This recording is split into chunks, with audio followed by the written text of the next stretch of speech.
உங்க பழைய நகைக்கு கிராமுக்கு 150 ரூபாய் கூடுதலா வாங்கி புது நகை எடுத்துக்கோங்க. அதே கம்மி சேதாரம் தான் உங்க லலிதால மட்டும்தான்.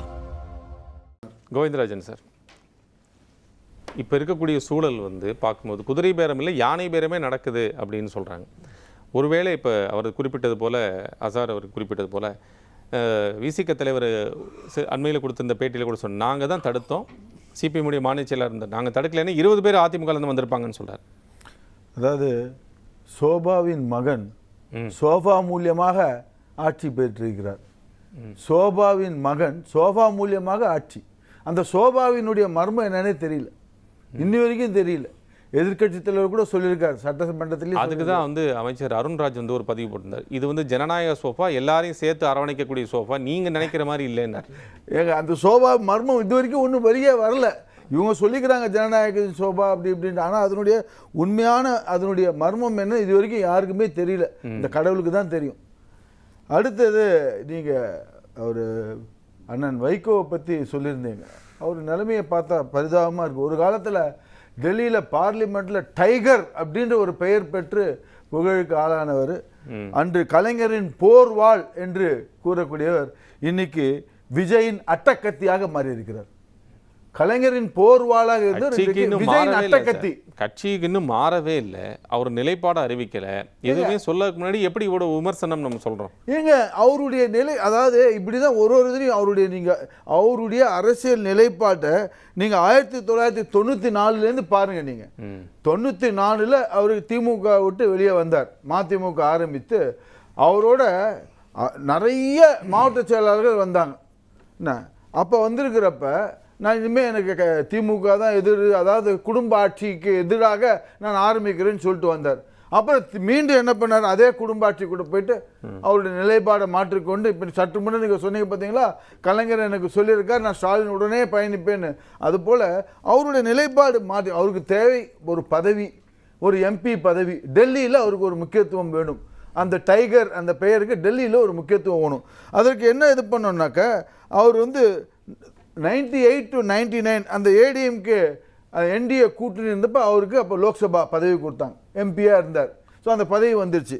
அதுக்கப்புறம் 2001 அந்த இதில் அவர் போட்டாவில் அரெஸ்ட் பண்ணாங்க, இது பண்ணாங்க. மீண்டும் ஒரு இதுக்கு வந்துட்டார் காங்கிரஸுக்கு, அந்த யூபிஏ கவர்மெண்ட்டில். அப்போ ஒரு எம்பி பதவி கிடச்சிது. அந்த எம்பி பதவி அவர் நல்லா என்ஜாய் பண்ணிட்டு இருந்தார்.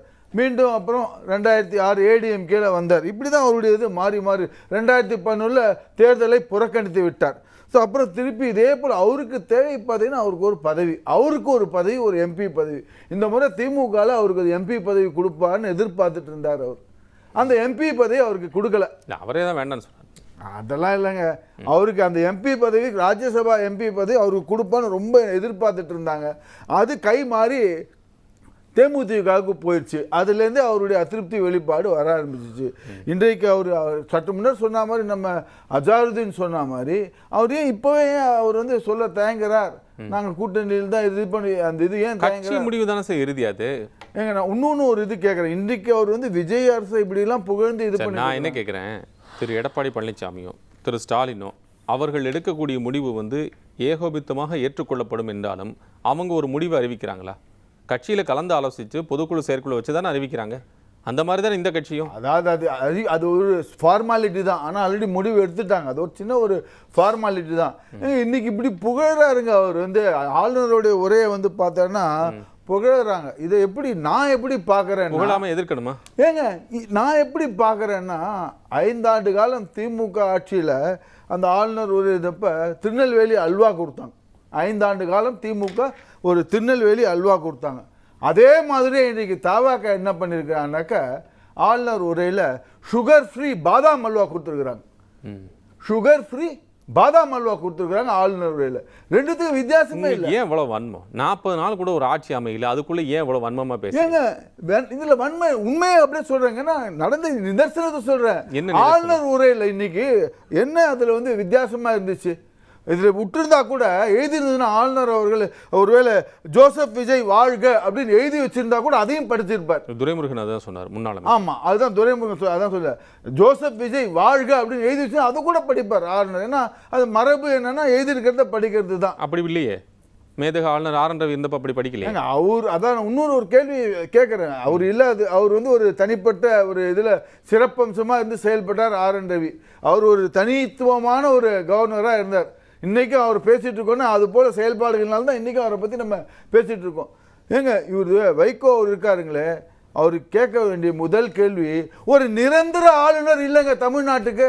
இங்க வந்து இப்ப விஜய புகழாரு. அவர் வந்து நாளைக்கு கேரளாவுக்கு போய் என்ன பண்ணுவாரு? நான் கேட்கறதுக்கு இன்னைக்கு விஜயோடைய அரசு அந்த இதை இங்க வந்து புகழ்ந்து பேசி இது பண்ணிருக்காரு. நாளைக்கு கேரளால போறாரு. கேரளால போன காங்கிரஸ் அப்படியே புகழ்ந்து பேசுவார், தமிழகத்தை அப்படியே வஞ்சிப்பார். தமிழகம் இப்படி இது பண்ணி அங்க இங்க இருக்கக்கூடிய ஆளுநர் அங்க போய் தமிழகத்தை வேற மாதிரியா பேசுவார்.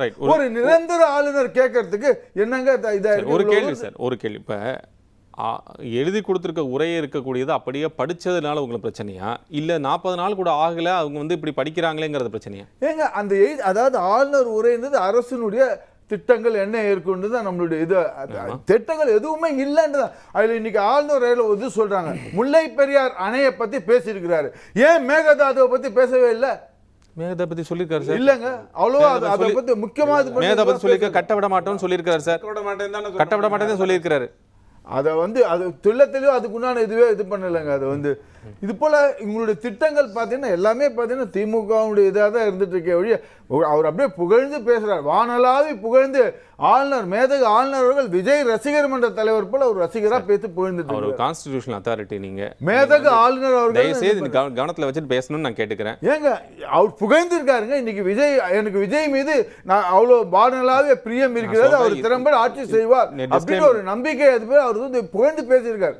ரசிகராக அவர் விஜயோட ரசிகராக புகழ்ந்து பேசியிருக்கிறார். டிஸ்க்ளைமரோட சொல்றேன், தயவுசெய்து கான்ஸ்டிடியூஷன் அத்தாரிட்டி நீங்க கவனத்தோட எது பேசணும்னு சொல்றேன். இதற்கும் அவருக்கு எனக்கு இது சம்பந்தம் கிடையாது, அவர் தான் அத்தாரிட்டி. ரைட் பரவாயில்ல. அதுக்கப்புறம் விஜயபாஸ்கர் கேள்விக்கு வரும். விஜயபாஸ்கர் வந்து அவர் வந்து இன்றைக்கு வந்து பதவியை ராஜினாமா பண்ணியிருக்கார். ஏன் இப்ப ராஜினாமா பண்ணியிருந்தாங்க?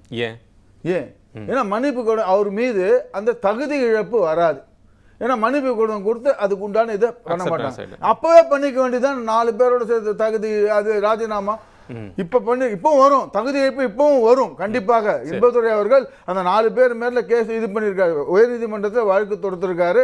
அது திருப்பி இவருக்கும் அது சேர்த்து 4ஓட 1 5 வரும். ஏன் அப்ப இது பண்ணாது, ஏன் இப்ப பண்றான்னா அப்போ வந்து மன்னிப்பு கடிதம் கொடுத்தாச்சு, அதனால தகுதி இழப்பு வராது, நம்ம இது பண்ணலான்ற ஒரு இதில் வந்திருக்காரு. இவங்கெல்லாம் பார்த்தீங்கன்னா இன்னைக்கு முன்னாள் அமைச்சர் எஸ்பி வேலுமணி உள்ளிட்ட ஒரு சில எம்எல்ஏக்கள் வழக்கமாக வரக்கூடிய பாதையில் வராமல் வேறு ஒரு கேட் வழியாக வந்திருக்கிறாங்க. செய்தியாளர்கள் ஏன்னு கேட்டிருக்காங்க. அதெல்லாம் ஒன்றும் இல்லைங்க அப்படின்னு மறுப்பு தெரிவிக்கிறாங்க. அதில் என்ன நம்ம புரிஞ்சுக்க வேண்டியிருக்கு? அதாவது இன்னும் வந்து அவங்க வந்து எடப்பாடி தலைமையை ஏற்றுக்கலன்னு தான் புரிஞ்சுக்கொள்ள முடியுது. எடப்பாடி அவர்கள் தலைமையை ஏற்றுக்கொள்ள அவர் ராஜினாமா கடிதத்தை போட்டுட்டு திரு விஜயபாஸ்கர் போட்ட பதிவை நான் அப்படி படிக்கிறேன். தனிப்பட்ட ஒருவரின் தவறான முடிவுகளால் நான் உயிராய் நேசித்த இயக்கம் வேதனைகளையும் சோதனைகளையும் எதிர்கொள்ளும் நிலை உருவாகி இருப்பது மிகுந்த வருத்தத்தை அளிக்கிறதுன்னு சொல்லியிருக்கிறார். நீங்க விஜயபாஸ்கர் ஜெயிச்சது அவர் எப்படி இது ஏ ஃபார்ம் பி ஃபார்ம்ல யார் கையெழுத்து போட்டாரு? ஏ ஃபார்ம் பி ஃபார்ம்ல யார் கையெழுத்து போட்டாங்க? சரி, எடப்பாடி பழனிசாமி தான் கையெழுத்து போட்டார். இன்னைக்கு கூட அவர் சொல்லியிருக்காரு, தலைமை வந்து இல்லைன்னா நீ ஜெயிச்சிருக்கவே முடியாது நீ சொல்லியிருக்காரு. ஏங்க இன்னைக்கு ரிசைன் பண்ணிட்டு வந்திருக்காருங்க. இவரை நம்பி விஜயபாஸ்கரை நம்பி தொண்டர்கள் ஒவ்வொருத்தரும் தன்னுடைய உழைப்பு, தன்னுடைய வேர்வை, தன்னுடைய ரத்தம், தன்னுடைய பணம் எல்லாத்தையும் செலவு பண்ணி இது பண்ணியிருக்கான். கடைசியில் இது போல ரிசைன் பண்ணுவான்னு இது பண்ணுறதுக்காக தொண்டர்கள் செஞ்சிருக்கிறாங்க. அவர் என்ன செஞ்சார்னா, நான் என்னுடைய தொகுதி மக்கள்கிட்ட அங்கே இருக்கக்கூடிய நிர்வாகிகள்கிட்ட தொண்டர்கள்கிட்ட நான் பேசி போட்டு என்னன்னு சொல்கிறேன் அப்படின்னு 4 நாள் அங்கே வந்து என்ன பண்ணலாம் அப்படின்னு நல்ல கரெக்டான கேள்வி கேட்டிருக்கீங்க. இதே தொகுதி மக்கள்கிட்ட கேட்ட அவர் நம்பிக்கை வாக்கெடுக்கும் போது விஜய்க்கு அவர் வந்து ஆதரவு செலுத்தாரு. தொகுதி மக்கள்கிட்ட போயிட்டு வேங்க வாங்க நாளைக்கு நம்பிக்கை வாக்கெடுப்பு நடக்குது, நீங்க என்ன சொல்றீங்க, நான் விஜய்க்கு ஆதரவு பண்ணி போடலாமான்னு தொகுதி மக்கள்கிட்ட கேட்டா விஜயபாஸ்கர் போட்டாரு. எல்லாம் சும்மா இப்ப அவர் வந்து இந்த இதை அவர் சேர்த்த ஆர்பி உதயகுமார் சொல்ற மாதிரி அவர் போறதா இருந்தா சேர்த்து வச்ச மொத்த சொத்துக்கிட்டெல்லாம் கட்சி தொண்டர் பேர் எழுதி வச்சுட்டு போவாரா? யார் மூலியமா சொத்து எல்லாம் வந்திருக்கு. இன்னைக்கு பல கோடிக்கு அவர் அதிபதியா இருக்கிறாரு. இதெல்லாம் எப்படி வந்தது? அதெல்லாம் தொண்டர்கள் மேல எழுதி வச்சுட்டு போவாருங்களா? நீங்க நீங்க பேசுறத டிவிஎஸ்சி இடி எல்லாம் உங்க கவனத்துக்கு இருக்கும். பாத்து ஆர்பி உதயகுமார் அதுதான் சொல்றேன், அததான் நான் சுட்டி காமிக்கிறேன். அதுதான் சொல்றேன். ஆர்பி உதயகுமார் நினைவுக்காக காட்டுறேங்க. திரு ஆர்பி உதயகுமார் சொன்னதை நான் சுட்டி காட்டுறேன். ஏங்க இதெல்லாம் அவர் கட்சிக்கு எழுதி வச்சுட்டு போவாரா? எல்லாம் அதாவது சரி சார், அப்படி பார்த்தா கூட சட்டமன்றத்தில் அதிமுகவுடைய பலம் குறைஞ்சிட்டே வருது இல்ல? அப்போ இதில் எங்கே சிக்கல் உருவாகி இருக்கு அப்படின்னு சொல்லி இப்போ அவர் தான் அதான சொல்கிறார். தலைமை சரியில்லை அல்லது அவருடைய ஒருவருடைய தனிப்பட்ட விருப்ப வெறுப்புகளுக்கு கட்சி நடத்தப்படுது அப்படின்னு சொல்லி அதுதானே சொல்கிறார் அவர். தலைமை மீண்டும் இன்னைக்கு அதுக்கு தெளிவான ஒரு விளக்கத்தை எடப்பாடி பழனிசாமி கொடுத்திருக்காரு. தலைமை சரியில்லைன்னா இவர் ஜெயிச்சிருப்பாரா? எடப்பாடி பழனிசாமி அவருடைய தொகுதிக்கு போய் பிரச்சாரம் பண்ணி நீங்க சொல்ற கணக்குப்படி எடுத்துங்க சார். ஏ ஃபார்ம் பி ஃபார்ம்ல தலைமை கையெழுத்து போட்டு கொடுத்துட்டாங்க, உங்களை தேர்ந்தெடுத்து நிப்பாட்டிட்டாங்க. ஆனா தனிப்பட்ட ஒரு செல்வாக்கம் வேணும் இல்லைங்க சார் அங்க ஜெயிக்கிறதுக்கு? ஏங்க இது வரைக்கும் திரு விஜயபாஸ்கர் தான் சார்ந்த அவர் விராலிமலைக்கு தான் மாவட்ட செயலாளர், புதுக்கோட்டைக்கு மாவட்ட செயலாளர் கிடையாது. சரி, விராலிமலைக்கு மாவட்ட செயலாளர். அந்த தொகுதியை விட்டு வேற எங்கன்னா அவர் ஜெயிச்சிருக்காரா? எல்லா தேர்தலையும் பாருங்க, 2016 எடுத்து பாருங்க, அவருடைய அந்த புதுக்கோட்டை மாவட்டத்தில் விராலிமலை மட்டும்தான் அவர் ஜெயிச்சுட்டு இருக்காரு. மற்ற தொகுதியெல்லாம் என்னங்க ஆச்சு? புதுக்கோட்டையில் ஒருத்தர் ஜெயிச்சிருக்காரு சார். ஏங்க ஒரு முறை தான், மற்றதெல்லாம் என்னாச்சு? அதுக்கு தான் நான் என்ன சொல்றேன், அவர் விராலிமலைக்கு மட்டும்தான் மாவட்ட செயலாளர். இவர் உண்மையிலே கட்சிக்கு இதுவாக மற்ற அவருடைய மாவட்டத்தில் இருக்கிற எல்லாத்தையுமே ஜெயிக்க வச்சிருக்க வேண்டியதானுங்க. ஆனால் இப்போ ரவி என்ன சொல்றாருன்னா, இன்னும் ஒரு சில எம்எல்ஏக்கள் வந்தாலும் வருவாங்க சொல்லுவாங்க. 8 பேர் அவருக்கு கணக்கு இருக்கு, அந்த 8 பேர் கண்டிப்பா வருவாங்க. நான் இப்பவும் சொல்றேன், CV சண்முகமோ இல்லை SP வேலுமணியோ வருவதற்கு நிறைய வாய்ப்புகள் இருக்கிறது. எங்கே ரிசைன் பண்ணிட்டு வரதுக்கு வாய்ப்பு இருக்கிறது. இன்னும் அதை எடுத்துட்டு பார்க்கலாம். நீங்க இன்னொரு ஒரு வாரமோ 10 நாள்ல நிச்சயமா வருவாங்க. அது ஒரே ஒரு கேள்வி, இப்ப விஜயனுடைய இந்த அரசு ஓகே இந்த மைனாரிட்டி அரசுன்னு சொல்லியிருப்பாங்க. அவங்க கூட இருக்கிற IUML, VCK, காங்கிரஸ், CPM இவங்கெல்லாம் அவங்களுக்கு ஓட்டு போட்ட மக்கள் இவங்க யார முதல்வர் வேட்பாளர் சொல்லி ஓட்டு கேட்டாங்க. நான் சொல்லக்கூடிய இந்த கட்சிகள்லாம் யார் முதல்வர் வேட்பாளர் என்று கேட்டு ஓட்டு போட்டிருந்தாங்க.